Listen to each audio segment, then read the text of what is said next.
नमस्कार। कभी कोई बिल देखकर ऐसा लगा है कि ये क्या-क्या लिखा है? आज हम इसी पहेली को सुलझाएंगे भारत के सबसे बड़े टैक्स सुधार जीएसटी को समझने के लिए। चलिए इसकी शुरुआत एक ऐसे सवाल से करते हैं जो शायद कई लोगों के मन में आया होगा। तो ये सवाल है शाश्वत का। एक स्टूडेंट है जो बस अपने कैफे के बिल को देख रहा है और थोड़ा सा कंफ्यूज्ड है। बिल पर दिखता है सीजीएसटी, फिर एसजीएसटी, और वो सोच रहा है कि भाई पहले भी तो टैक्स देते थे, अब ये इतने सारे नए नाम कहाँ से आ गए। ये एक बहुत ही आम उलझन है ना? और बस यहीं से हमारी कहानी की शुरुआत होती है। एक मामूली सा कॉफी का बिल और उसी में छिपी है भारत के सबसे बड़े आर्थिक सुधार जीएसटी को समझने की चाबी। तो देखो, शाश्वत की जो उलझन है ना, उसका जवाब असल में बहुत सीधा सा है। ये जितने भी नाम दिख रहे हैं वो सब एक ही सिस्टम का हिस्सा है, जिसे हम कहते हैं गुड्स एंड सर्विसेज टैक्स, यानी जीएसटी। ये वो एक अकेला सिस्टम है जिसने कई सारे पुराने और सच कहूं तो काफी जटिल टैक्सों की जगह ले ली। तो सवाल उठता है कि आखिर जीएसटी की जरूरत पड़ी ही क्यों? इसे समझने के लिए हमें थोड़ा सा पीछे जाना होगा, साल 2017 से पहले के दौर में। और उस वक्त का जो टैक्स सिस्टम था ना, वो किसी जाल से कम नहीं था। सोचिए, एक प्रोडक्ट अपनी यात्रा कैसे करता था। जैसे ही वो फैक्ट्री में बना, उस पे लग गई एक्साइज ड्यूटी। फिर अगर उसे एक राज्य से दूसरे राज्य में बेचा गया तो उस पे जुड़ गया सेंट्रल सेल्स टैक्स, यानी सीएसटी। और कहानी यहीं खत्म नहीं होती।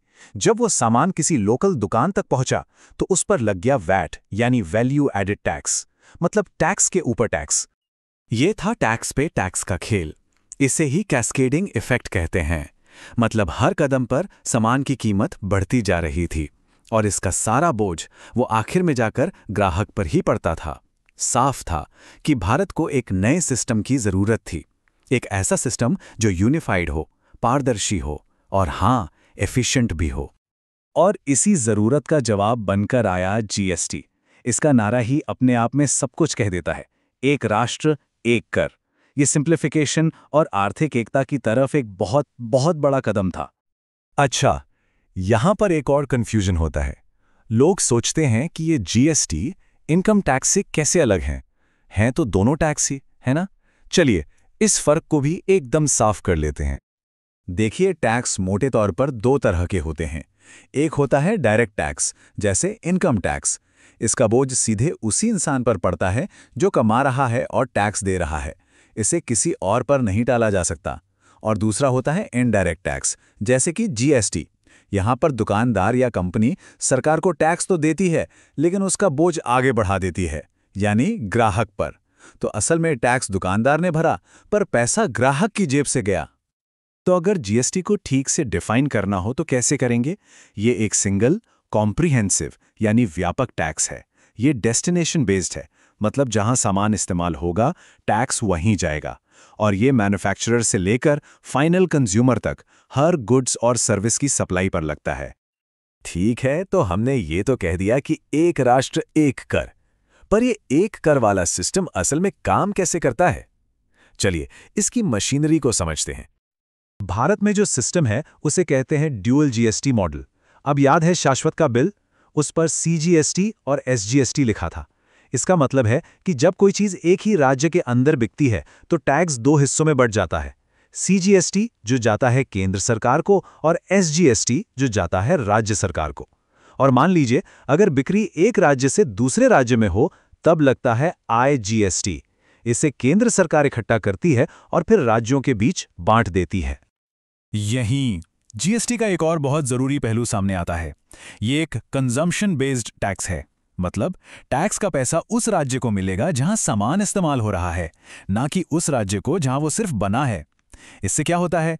इससे जो मैन्युफैक्चरिंग स्टेट्स हैं और जो कंज्यूमर स्टेट्स हैं, उनके बीच एक तरह का बैलेंस बनता है।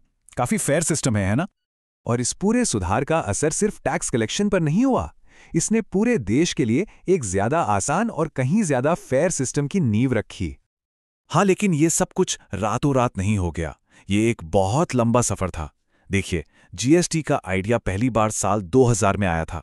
उसके बाद सालों तक प्लानिंग चली, बहस हुई, केंद्र और राज्यों के बीच सहयोग बना और तब जाकर 1 जुलाई 2017 को इसे पूरे देश में लागू किया गया।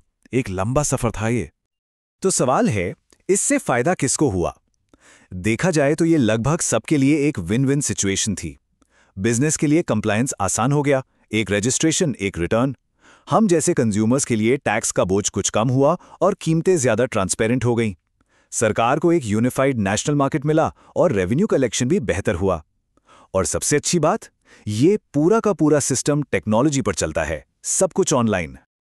और आखिर में शाश्वत को अपनी उलझन का जवाब मिल गया। उसे समझ आया कि जो सिस्टम सिर्फ टैक्स जमा करने के लिए बनाया गया था, उसने असल में पूरे देश को एक आर्थिक धागे में पिरो दिया। और शायद यही बात जीएसटी को सिर्फ एक टैक्स से कहीं ज्यादा बना देती है। ये भारत की प्रगति की एक साथ आगे बढ़ने की कहानी है।